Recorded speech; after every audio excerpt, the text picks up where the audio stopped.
So you're probably wondering, what is this retired Caucasian corporate executive doing coming to a Hindu temple to give a talk on meditation and nurturing our relationship with God? The answer is, I'm an oxymoron. I've actually had the opportunity to give similar talks in India, and it's very interesting, and Dubai. And it's very interesting because when I go there to talk, there tends to be more people turning out for my talks than others. And that's because I am an oxymoron. What is this guy doing here anyhow, and what can he possibly teach us? Because we've been meditating, we understand spirituality, and the answer is, I'm probably not going to teach you anything. The answer is, I probably will at best remind you of a few things that you've been learning throughout your lives, and hopefully through that maybe motivate everyone here to just practice it a little bit more, because that's where we fall down. We do know what spirituality is. We do know what going within is. We do understand that there's a relationship between God and our soul, and that we do understand that it takes prayer and meditation to nurture that relationship, but we don't always practice it.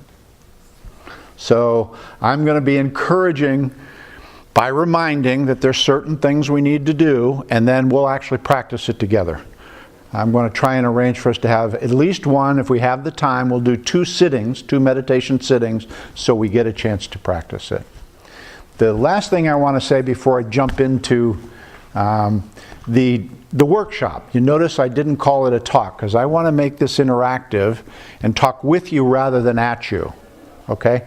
I really, really enjoy coming to an event like this, particularly in a spiritually focused place, because most of my talks are in libraries.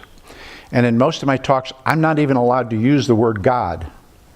Now, think about this. I'm there trying to connect meditation and spirituality without using the word God. It's challenging, but I let the audience use the word God, and then I build off of that. But here it's safe, because you all understand the importance of having a relationship with God. And so I can jump right into the meat of it. Excuse me, the vegetables of it. I can go right there. And we can talk about it and draw the connection, or remind you of that connection. So let's get started. I always do this by asking questions and trying to engage all of you in a little bit of a dialogue. So the first question is, who are we? Who are we? And I want to put this in the context of, you've probably read this from different spiritual leaders, gurus of the past, or even some of the more contemporary writers. If we think of ourselves as a physical being going through a spiritual experience, or a spiritual being going through a physical experience, who are you? Which are we? That's not a rhetorical question. I'd like to hear from you. Which are we? Spiritual being having a physical experience. Spiritual being. Does everybody agree with that? I agree. It's hard to understand it, but Which is hard to understand, the concept, or hard to understand that we really are? the hard to understand that we really are. To Yes. really believe it. I can see Yeah, it. to really believe it. Okay, the concept's pretty easy, Concept's right? easy, but We're either this body and this mind, and we happen to have a soul, and we occasionally have spiritual experiences, or we are the soul wearing a body with a mind, right? It's either or. And most people, when I come to a place like this, do understand that we are the soul, right? But it's still hard. it's very hard. Okay, so- When you disagree with somebody, it's just so hard to say that person's soul, this person's soul, and we really are the same people. Yes. You can get up here and give this. I mean, you're right on. That's why I said, I'm not teaching you anything new. And all I'm really doing here is helping to remind, because we do know it. Yeah. So now I ask you the question, we all have a body, would you agree? We all have a mind, would you agree? We all have or are the soul, would you agree? Which are we really? The soul. Soul? Everybody agree? Anybody think we're the body?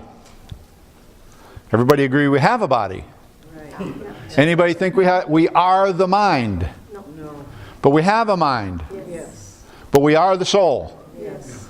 Everybody agrees with that. Okay. This wouldn't be true in a library, by the way. It would be a very interesting discussion in a situation where people aren't spiritually inclined. All right, so we are the soul wearing a body with a mind. How do we behave? The mind is the strongest. The mind is the driver of the body, and the soul gets dragged everywhere. If we're even aware of our soul. How often in a week, 24/7, how often do we pay attention to our soul? Hardly. When we meditate. When we meditate, or maybe when we go to temple, or maybe when we pray, or maybe when we read scripture. Okay? Or maybe when we forget the mind, really. Oh, that's easy to do. Everybody here? It's when we forget our mind. So basically never. Right. Good answer. So the 24/7, never. Because the only way, you're right, you absolutely are right. The only way that we can get to the soul is we literally have to let go of our body, be unaware of our body, and allow our mind to just stay over here for a while. So when you're in zone, when you're really doing something, Yeah.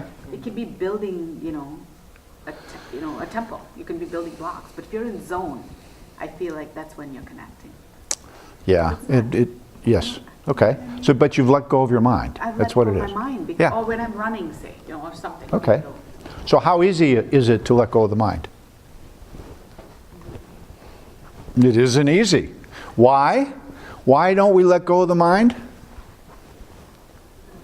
The mind's in control. The mind and the body work as a team to keep us fully occupied, fully attracted, right? Fully distracted into the world. And the mind is in partnership with Kal. That negative power is out there not trying to allow us, or trying very hard not to allow us to get focused on our own soul, on our own spirituality, constantly, right? And it is only when we have an awareness, it begins with just the awareness that the important part of us is our real self, our true self, our soul or our spirit. It is only when we have that first awareness, and then second, a passion to do something with that awareness. And there's two things we want to do with that awareness. First, we want to actually experience ourselves as soul, because we're not doing it 24/7. And that goes back to the answer of, it's really when you're meditating that you are experiencing yourself as soul. We're not experiencing ourselves as soul when we're praying. We're not experiencing ourselves as soul when we are at temple or reading scripture. We're getting knowledge, we're getting information, but the experience of soul or spirit or higher self happens when we meditate. And so, on the spiritual path which I follow, and I do follow a guru, Science of Spirituality, Path of Sant Mat, we are taught that the most important ingredient to a spiritual way of living is meditation. Because that is step one to be able to do step two. If we believe that God is love, our soul, as the same essence of God, being of the same essence of God, is also love, and the way back to God is doing love or being love or giving love and putting love into the world, well, guess what? We can't put love into the world until we become the love that we are. And so for us, we are taught that meditation is the means to connect with the love that we are, to be the love that we are, become that which we truly are. And we have to sit in silence, and we have to quiet the body, and then we have to do the very difficult thing of dealing with the mind. Okay? But the second thing we have to do, even when we begin to connect with our true self, our soul, our spirit, the second thing we have to do is we have to develop a passion to know God. a passion to be with God. Because if that passion isn't there, here's what happens. We try meditation, it feels good, we realize that it helps us physically, we realize it helps us mentally, we realize it helps us emotionally, but we live very busy lives, so, I'll do it when I can to help me with those things. It is only when we come to a realization that our connecting our soul with God through meditation is the way back to God, and we have a passion to be with God. We literally have a passion to go back, to merge our soul back to God, that we put in the hard work. Right? We are taught on our path to start small. To start small. Start with just a little bit of meditation, but do more, do more, do more. And we're actually encouraged to do 2.5 hours of meditation a day. Usually when I mention that, people go, "Oh, I couldn't possibly do that." It's 10% of our day, folks. 90% of our day is still in the rest of the world. Still doing all the things that we do all day. It's deciding that God is important enough, and being in touch with my own soul is important enough that I'm actually going to spend 10% of my day doing that. And find ways of doing it. Sometimes I'll sit. By doing the 10% of the day, Yeah. you're actually saving your sleep time. Because 15% of meditation, like 15 minutes of meditation saves you 1 hour of sleep. Well, thank you. Yeah, everybody get that? You must have heard one of my talks. Hear that one again. Yeah. So let's do that. There's actually a medical study. There's a medical study done at Harvard where they monitored the brain waves of people in deep REM sleep, and they monitored the brain waves of people in meditation. And the finding was that people in deep REM sleep, deepest form, their brain waves registered within a very narrow band. And they realized that it is when the brainwaves are in that band that the healing value of sleep comes about. All right? So the more concentrated you are within that band and the longer you're within that band, the more value to your body, recovery to your body. Well, what they found is that meditators remain more concentrated within the band, virtually never vary outside of the band, and the conclusion was that meditation has 4 times the value of sleep. 4 times the value. So his point was 15 minutes of meditation is the equivalent of an hour of sleep. Now let's just take it to the extreme. What is 2.5 hours of meditation in terms of recovery to the body? If you're only doing this for purpose of healing the body, that's 10 hours. That's the equivalent of 10 hours sleep. All right? Now that's not the reason to do it, okay? I know, I understand, but your point is it really does enable you to do a lot less sleep. Fitting 2.5 hours of meditation into your life, while it sounds crazy or it sounds impossible, it is not. The way you do that is you sleep less. So you'll find people who do this sleep 4, 5, 6 hours typically. They don't sleep the normal 7 or 8 hours. They sleep less. And then they put in meditation early in the morning. We probably all know that the best time to meditate is like between 3 and 6 a.m., right? And so if you sleep well before that, get up and meditate and really have a good meditation, you don't need any more rest than that. You really don't. And there are people, I'm not one of them, but there are people who don't need to sleep because they just, they do their meditation and then... Einstein was one of those. Most people don't realize this, but Einstein did not sleep. Einstein would sit for periods of silence. He didn't call it meditation. He'd sit in his chair for periods of silence, and they were typically 2 to 3 hours at a time. And he called it going to the cosmos. He would just lose himself in the cosmos, right? Anybody here know what he is most famous for? His theory of relativity. His theory of relativity. He attested that he didn't think that up. He actually experienced relativity, and he did it by witnessing bodies in motion in relation to one another. And then when he came out of his period of silence, he put that into a theorem of physics that changed the world. So there's a lot of thinkers and scientists and physicians. The movie Ramanujan. The man who knew infinity, that's in So the he theaters now. also, he didn't just concoct this. Is this different than Einstein or? It's different from Yeah. Einstein. Who was- I actually The think great mathematician. the Mathematician, okay. Plato, Socrates were all, yeah? Okay, so some of the most brilliant people and some of the greatest thinkers and philosophers were also meditators and meditated for long periods of time and did not need to do a lot of sleep, okay?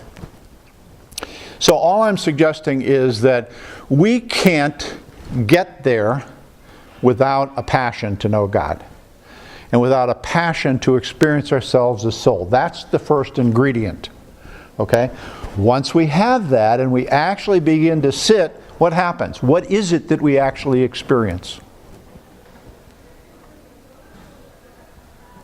You know the answer to this. When you sit in silence, close your eyes, let go of your body, let go of your mind, what do you see? What do you witness? Light and sound. It is the divine light and sound of God that we actually experience. And it's not something out here, it's something in here. We're experiencing it through the third eye or the single eye. And it's because we're not attuned to this light and sound 24/7. We are attuned to the spectrum of light and sound through our eyes and through our ears 24/7. And we're pulled. It's like a magnet is pulling our attention out into the world. It is only when we decide to shut down that magnet for a while and allow the magnet of God, the light and sound, the nam or the shabd or the current of light and sound radiating from the Creator throughout the universe at all times, it is only when we decide to tune into that that we actually experience it. And guess what the experience is once we begin to see it and hear it? We realize we are one with it. We realize we are already one with this light and sound. It's not like it's there and we're here. We're part of it. We're one and the same as this light and sound. We are the nam. We are the shabd. We are the word. And when we realize that and we experience that, we just want more and our passion grows. So the more we meditate and actually have the experience, this is called self-realization, by the way. The term for this in our spiritual path is called, we first have to realize who we truly are. That we are the light and sound of God. We are one and the same. And guess what that means? If you are the light and sound of God and I am the light and sound of God, what is that? What's the relationship between you and I? We're one the same. We're one and the same. There's no difference. At the level of our soul, we're one and the same. Okay? That's all about unity. Okay? There's a realization that we are one and the same. And so now we begin to treat each other a little bit differently. Rather than treating each other with, well, I'm more right than you are. Okay? Coming from the place of ego, we're coming from this place of unity or this place of love. Okay? And it begins to change our behavior, which in all the scriptures of the world is part 2. Remember I said part 1 is connecting to the love that we are. We have to do that through meditation. Part 2 is putting love back into the world. You can't put love back into the world until you accept that you are love and accept that we are all one. Okay, so I am love and we're all one. I guess I ought to behave nicely to you. I might want to listen to you. I might want to care about you. I might want to demonstrate compassion towards you. Now here's the interesting part, and I know again, you all know this. Most places I go, they don't know this. We are not only one with other humans. We discover we are one with all of creativity. God created everything, not just humans. Souls are part of everything, not just humans. So we realize that we're part of all of God's creativity and we should love all of God's creativity. And that brings compassion into our lives. And this whole concept of a vegetarian diet, it has a nice health benefit. There's no question. It helps keep our weight down. It does all kinds of good stuff from a physical and mental and emotional standpoint. But its real purpose is compassion. We eat at the lowest form of creation out of compassion. out of a sense of nonviolence. And then it has the side benefits, which are pretty good. Although it's interesting, not everybody accepts that, but I mean, those of us who really have become vegetarians and understand why we're doing it and the value of it, it's like, that's a no-brainer. Seems like it's a no-brainer, okay? Here in the West, we just haven't picked it up yet. I was very fortunate. I actually came onto this path 32 years ago when I met my wife.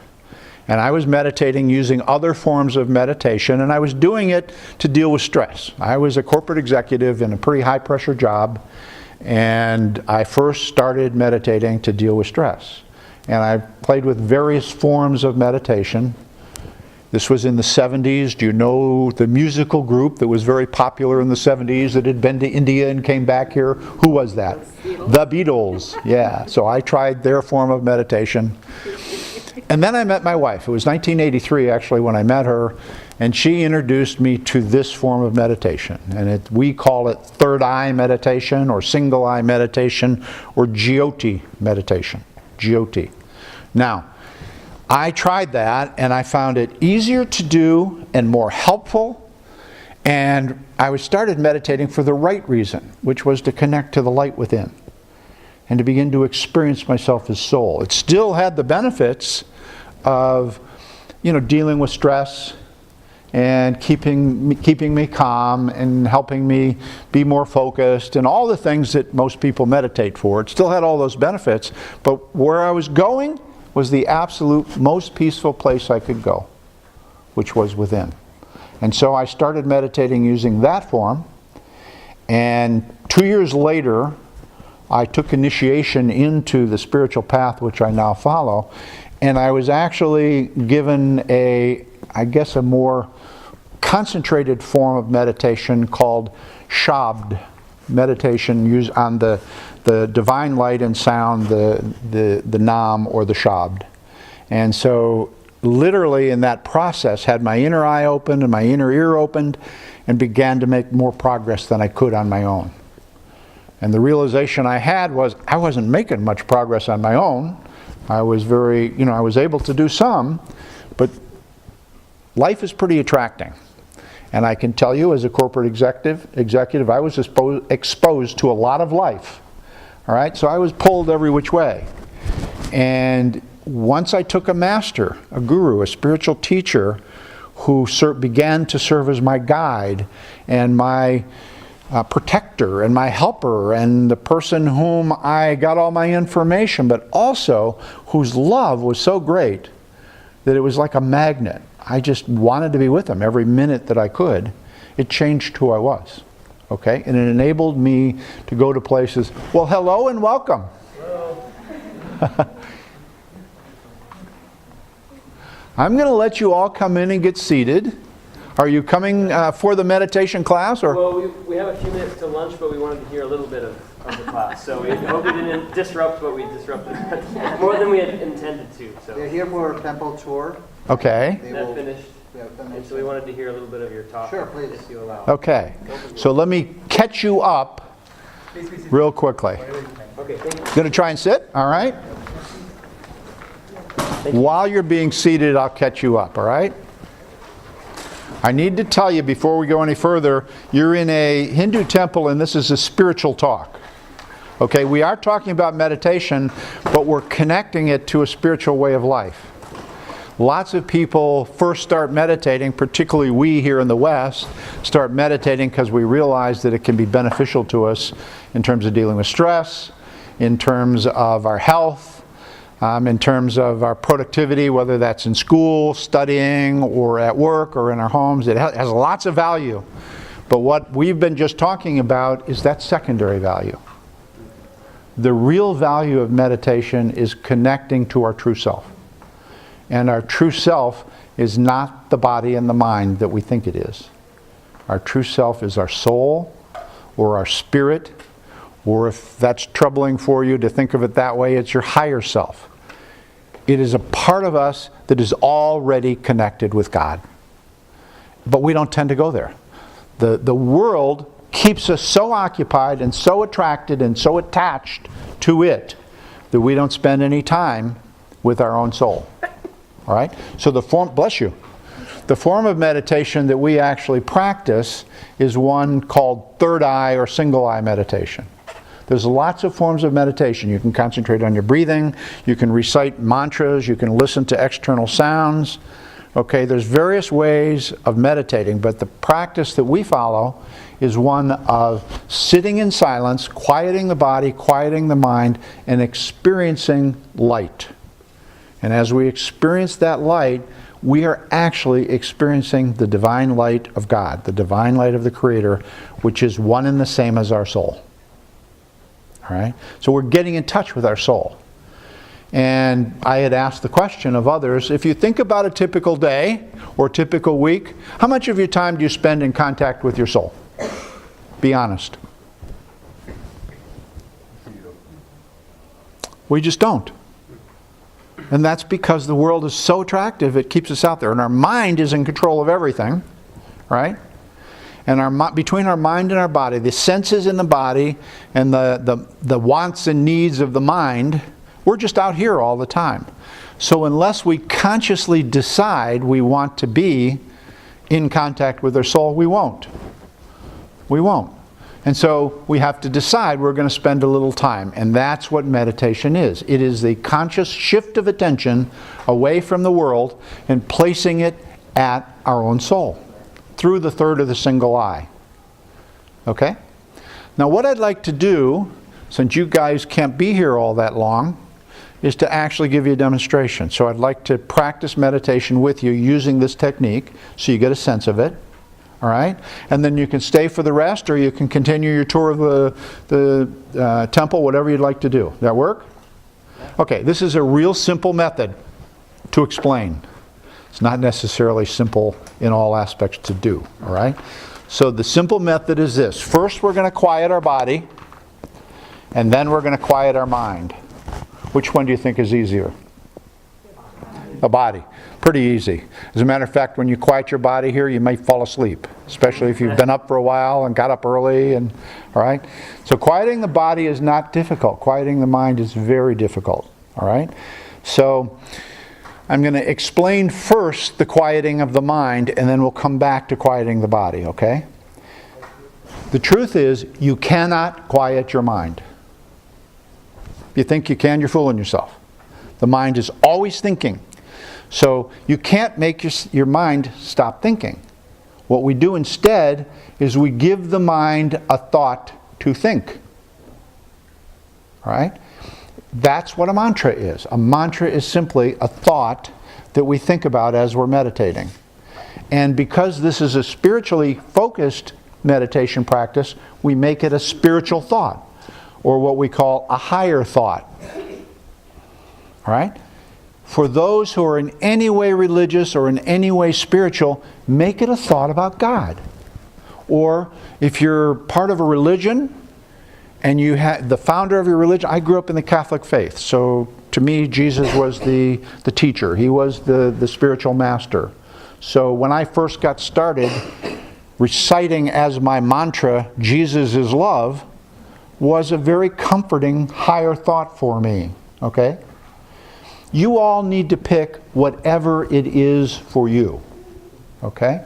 Pick a mantra that is comforting, that is loving, that is about God, but a higher thought. And make it short, no more than 2 or 3 words.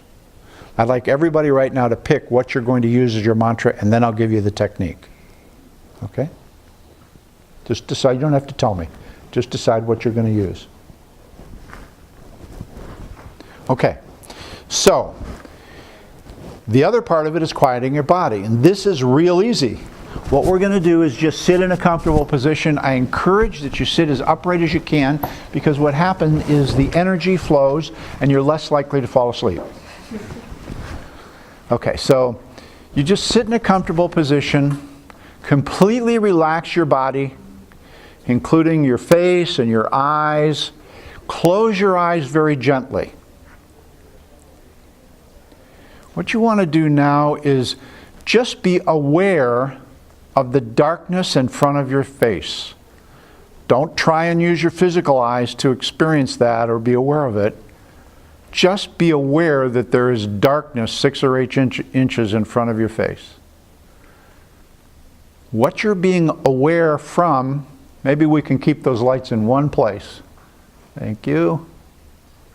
What you are being aware of or from is the third eye or the single eye, between and behind the eyebrows. So just gaze lovingly in front of you from that point, not with your physical eyes. As you do so, you will almost immediately have thoughts. So now is when you start to repeat your mantra, slowly in your mind with an interval. So I'm going to demonstrate. God is love. God is love. God is love. So a nice long interval, and in that interval, light will start to appear. As any form of light comes, be it rolling colors or just light in the middle of your screen, just allow yourself to enjoy the light. Don't try and make it happen. Just gaze lovingly into whatever form of light comes along and continue to repeat your mantra. We'll do this now for 5 minutes.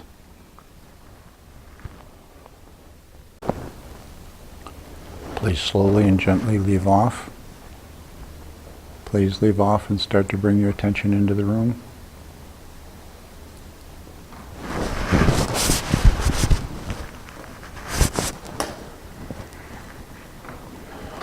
Would anybody have liked to stay there a little while longer? Not so bad.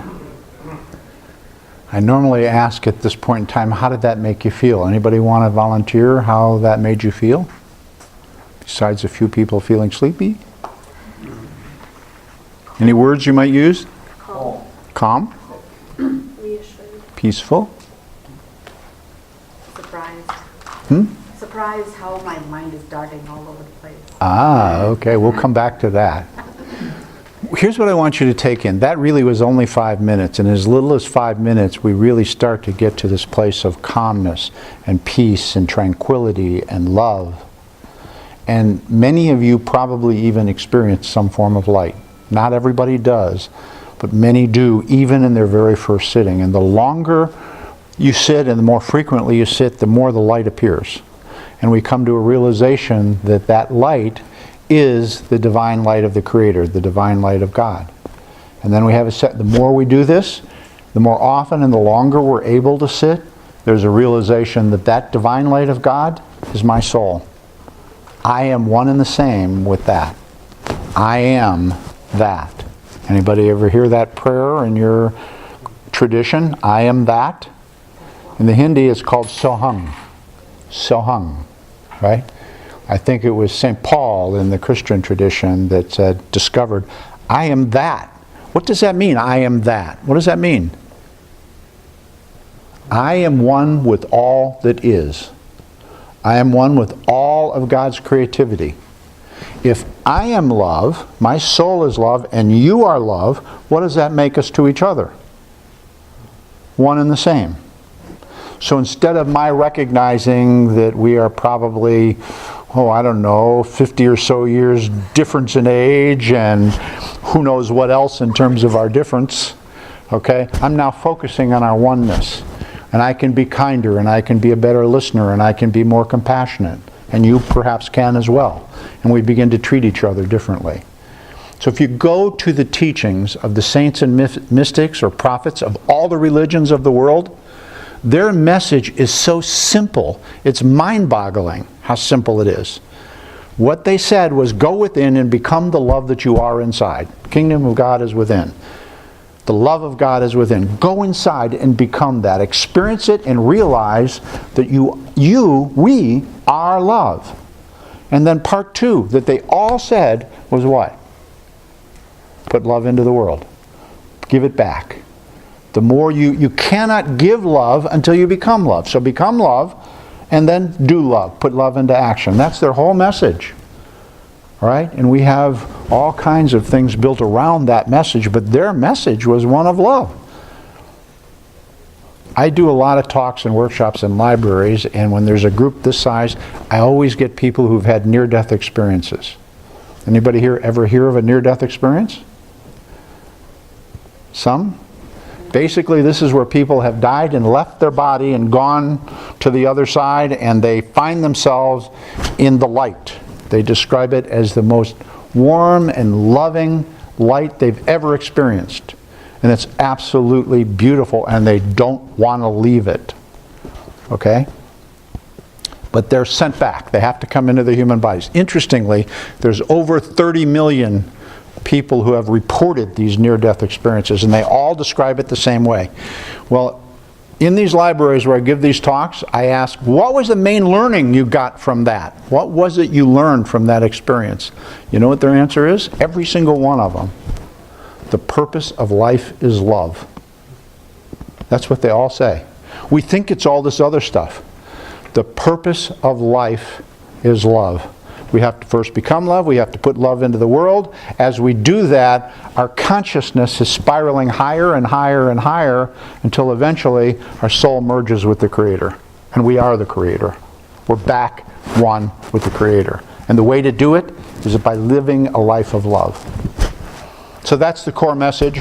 I don't know how long you can stay, but you're good with that? Thank you. Yeah, thank you so much. Okay, thanks for coming. Thanks for letting us sit in for a little bit. Thank you. Thank you. All right, you're most welcome. Take care. Thank you. Bye-bye.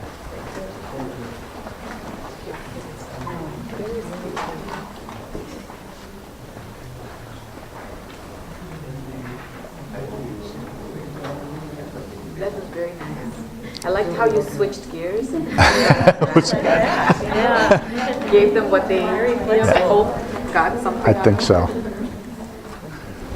Okay, so what I'd like to do is to come back to where we were, but just, does anybody have a question that I can answer and maybe expand on this? You know, I can go back to what I was talking about, but if there's something really that kind of came out of what we've talked about so far that would be helpful for me to expand on or get others to expand on, let's go there first. Okay? Anybody? Yes. I've heard, maybe in some of the southern states, etc., that all the students, sometimes they want them to do yoga or meditation. And it seems pretty, innocuous, really, to do it. But there's a lot of people that have a resistance to it. And they say, we don't want our children to meditate. Because we feel that if there's, no thoughts in their minds, and if they can really literally get rid of all the thoughts or whatever, or activity of the brain, then bad thoughts will come in, or Satan will come in, or devilish things will come in. That's why there's a resistance to it. Yeah. That's why those programs for meditation never got anywhere. Sure. Because of all the resistance. Okay. How do you explain it to them that that's not so? Okay. Well, the way I explain it to them is they are right. If you do not replace your thoughts with a loving thought of God, you are at risk to Kal or to Satan or whatever. If you just shut yourself out and you don't have, something to protect you there, I believe, and I think you do as well, that there is a negative power in the cosmos, and it can fill the void.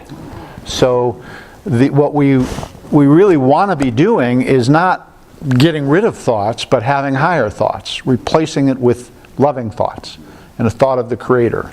And that's a protective force against exactly that happening. So that's the way I would explain it to them. And I would even go further and say, the reason I chose to be initiated and follow a spiritual master is because not only am I picking a higher thought, I'm being given that thought. It's actually Simran. You might know that term. The names of God. Guru Mantra, yeah. So we repeat those names. And in the course of doing that, we're protected. We receive the protection. Right? And when you start to make progress inside, you also need protection.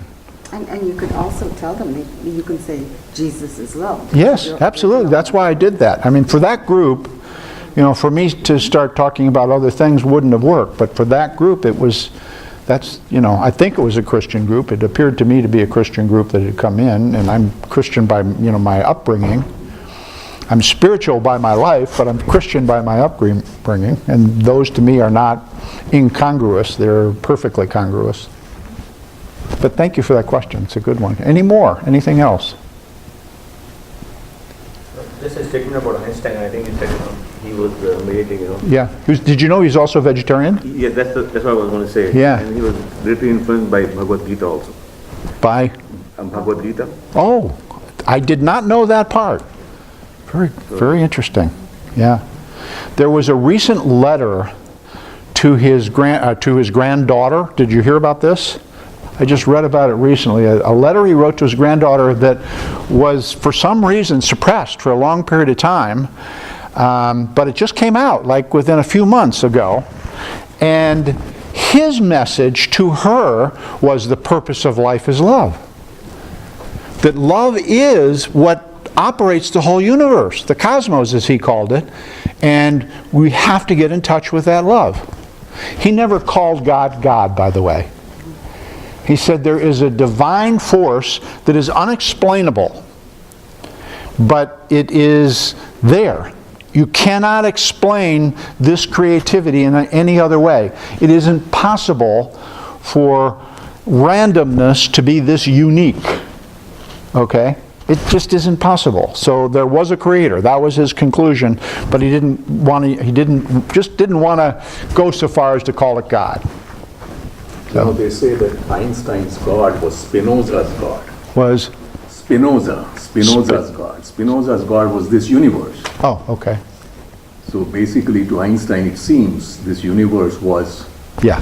the God, and that is what he sought to explain. Yes.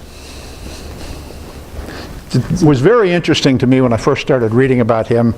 You know, most of the work of my transition from being religious to truly spiritual came from my wife, who had been on the spiritual path for a while, and she had done a lot of comparative research across the various religions, and in particular the Christian faith versus what I was, you know, coming to learn in my practice on meditation and ethical living and all of that. And it made so much sense to me. It was almost, you know, it was very easy. It was easy to take the step and begin to follow a master.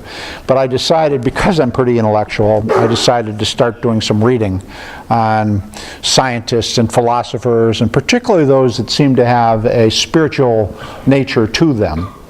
And it was fascinating. It was really fascinating to see some of the things that they were writing. You know, I have a slide that I use often that talks about the divine light and the celestial music and the music of the spheres. Where do you think that came from? Who do you think coined those phrases? Plato and Socrates. Plato and Socrates were also meditators. Okay? And they saw light and sound as a single current as opposed to separate. It's a single current. It just manifests, or we experience it either through the sound or through the light, but it's all one current. And actually in our practice of meditation, while we concentrate at one point on the light and at another time on the sound, when we are concentrating on the sound will actually move to the center where we're concentrating in the center, and we realize it's one and the same, and it brings us up. Okay? And for me, then, when I started reading about near-death experiences, I was paying attention to what these people had to say.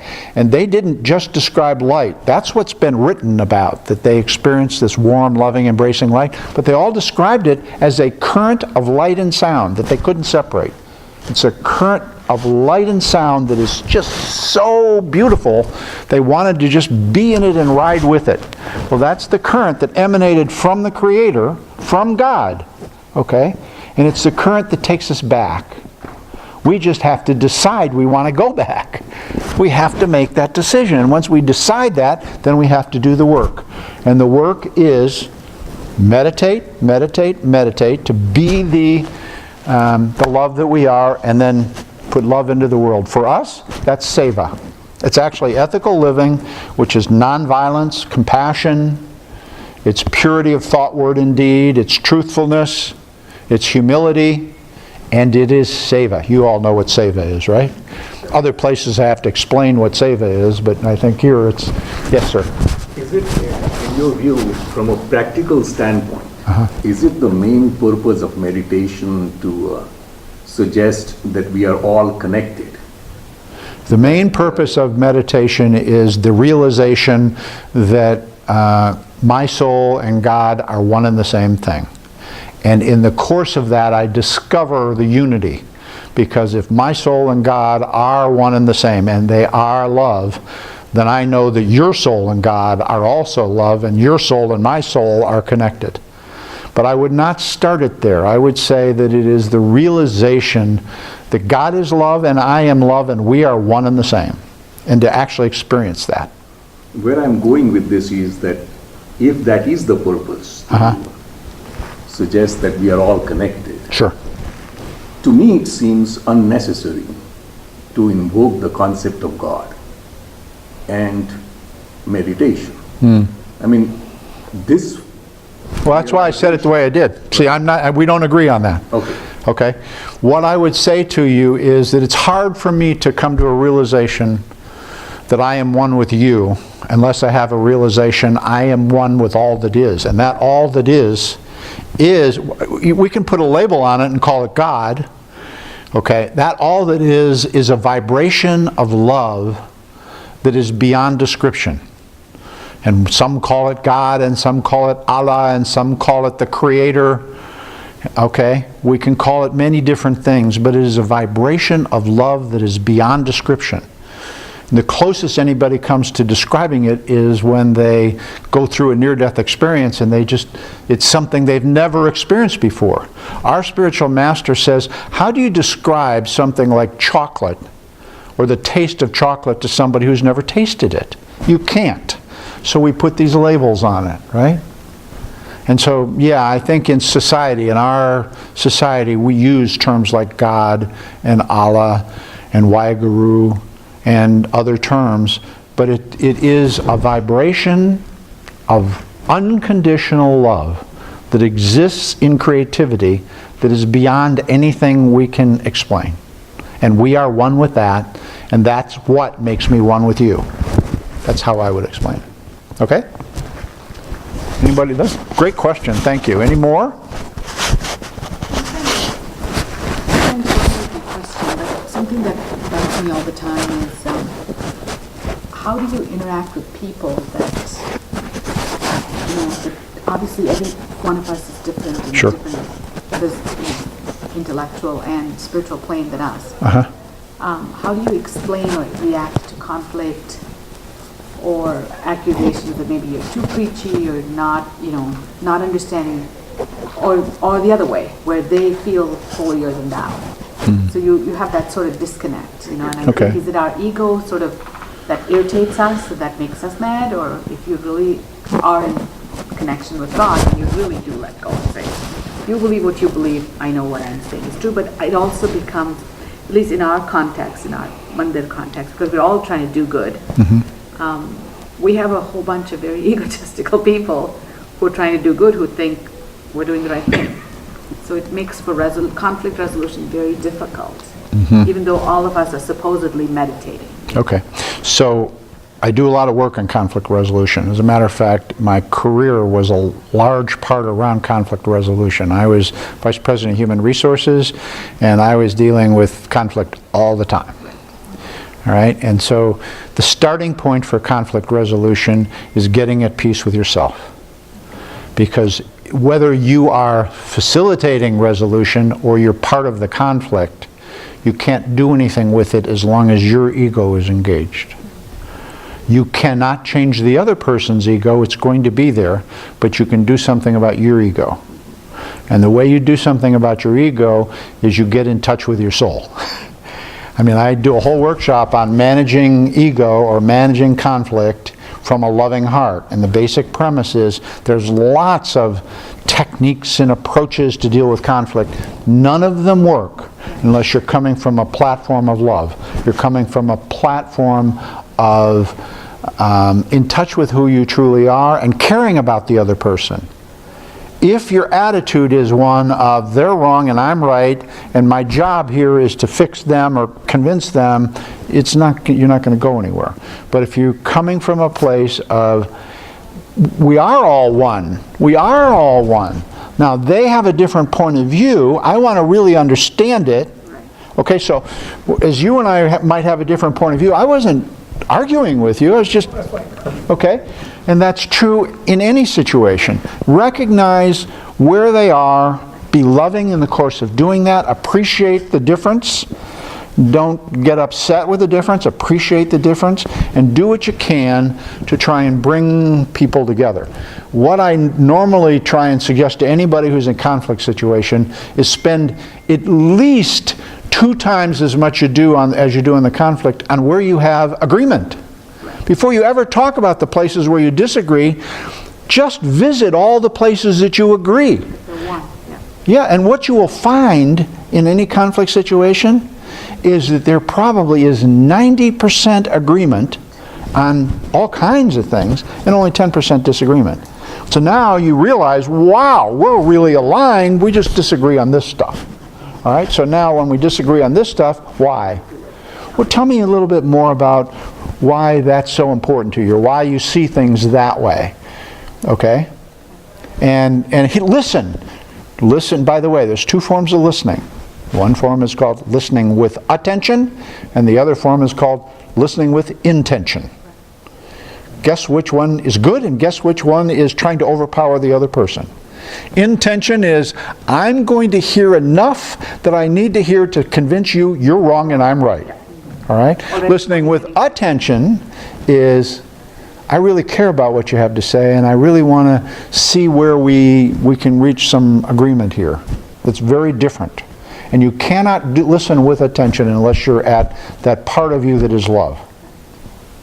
That help? Great, yes. Okay, good.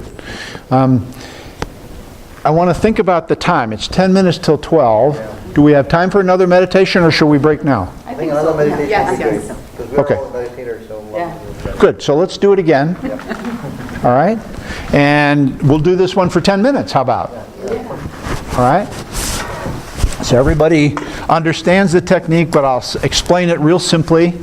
We just first find a comfortable position and close our eyes very gently. We're putting no stress or no strain on any part of our body, particularly not our eyes or forehead. But we experience, or we are aware of the darkness in front of our face. That awareness is coming from the third eye or the single eye that is gazing lovingly into the darkness. As we concentrate in the center of the darkness, we begin to repeat our mantra slowly with an interval.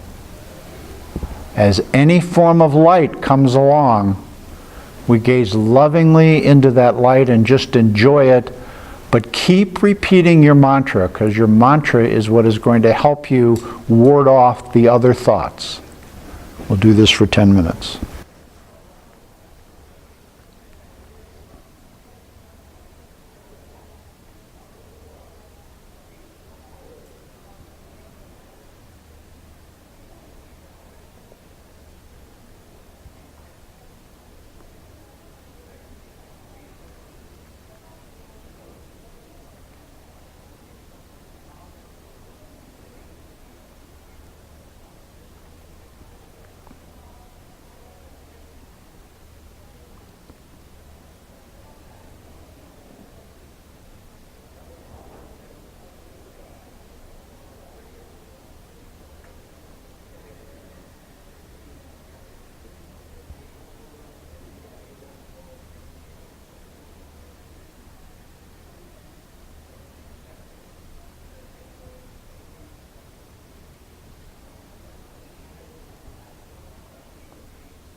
Please slowly and gently begin to leave off your meditation and start to bring your attention into the room.